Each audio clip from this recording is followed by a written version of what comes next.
printing වලට පාවිච්චි කරන සම්මත කොළ ප්‍රමාණ වර්ග දෙකක් තියෙනවා. මේක තමයි A series එක එහෙම නැත්නම් අන්තර්ජාතිකව භාවිත කරන සම්මත ඒකකය සහ අනික තමයි උතුරු ඇමරිකානු ප්‍රමාණ වර්ගය. A series එකේ බහුලවම පාවිච්චි කරන ප්‍රමාණය තමයි A4 ප්‍රමාණය. ඔයාලා අහලා තියෙන සාමාන්‍ය A4 තමයි. මේකේ දිග පළල මිලිමීටර 297යි 210යි. මේ ප්‍රමාණයෙන් හරියටම භාගයේ ප්‍රමාණය A5 කියලා කියනවා.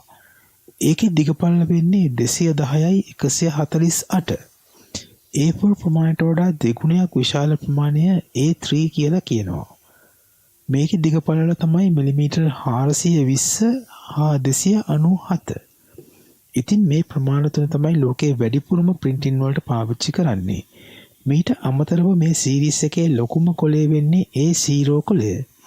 ඒ කියන්නේ මෙහෙමයි. A4 දෙකක් A3 එකයි. A3 දෙකක් A2 එකයි. A2 දෙකක් A1 එකයි. A1 දෙකක් A0 එකයි.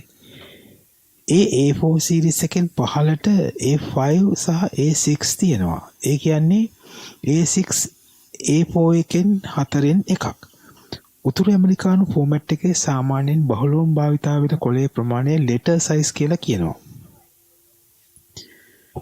මේක A4 ප්‍රමාණයට වඩා තරමක් ප්‍රමාණය වෙනස්.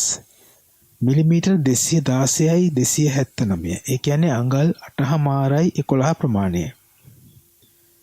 මීට වඩා ලොකු ප්‍රමාණය ලීගල් කියලා කියනවා. මේකේ සාමාන්‍ය ප්‍රමාණය අඟල් 8.5යි 14ක්. පළවෙනි සමානාල දිගින් අඟල් 3ක් වැඩි. ඊළඟ ප්‍රමාණය තමයි ටැබ්ලොයිඩ් එහෙම නැත්නම් ලෙජර් කියලා කියන්නේ. මේක අඟල් 11යි 17ක් වෙනවා. මේ දෙකටම අමතරව B කියලා සීරීස් එකකුත් තියෙනවා. මේවා සාමාන්‍යයෙන් පාවිච්චි කරන්නේ පොත් වලට, පෝස්ටර් වලට, පාස්පෝර්ට් වලට වගේ දේවල් වලට. B සීරීස් එක B0 ඉඳලා B10 වලට යනකම් තියෙනවා. C කියලා සීරීස් එකකුත් තියෙනවා. මේක එන්වලොප් වලට පත්තර වලට වගේ දේවල් වලට තමයි පාවිච්චි වෙන්නේ.